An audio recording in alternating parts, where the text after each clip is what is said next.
মহিলাদের হাতে চুরি পড়লে স্বামীর কি ক্ষতি হবে?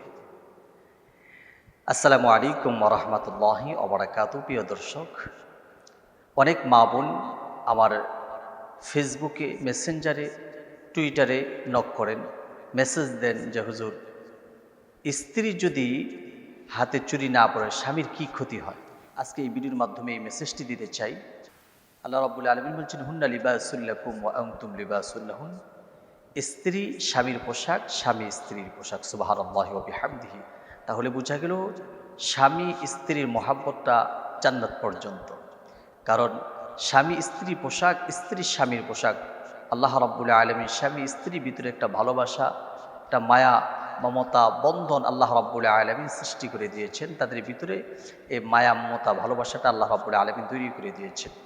এখন স্ত্রী যদি চুরি না পড়ে তাহলে স্বামীর কি ক্ষতি হবে, এমন প্রশ্নই করেছেন বোনটি। আসলে কোরআন হাদিসে কোথাও নাই যে স্ত্রী যদি চুরি না পড়ে স্বামীর ক্ষতি হবে।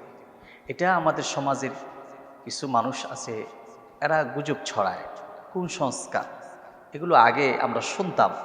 আসলে কোরআন হাদিসে এটা কোথাও নাই যে স্ত্রী যদি চুরি না পড়ে স্বামীর বড় ধরনের ক্ষতি হবে, ব্যবসা বাণিজ্য লস হবে, অকালে মৃত্যু হবে, ইত্যাদি ইত্যাদি এগুলো বলে থাকেন। আসলে এগুলো কোরআন হাদিসে কোথাও নাই। স্ত্রী ইচ্ছা করলে চুরি পড়তেও পারে, ইচ্ছা করলে চুরি নাও পড়তে পারে। মেয়েদের অলংকার এটা সৌন্দর্য।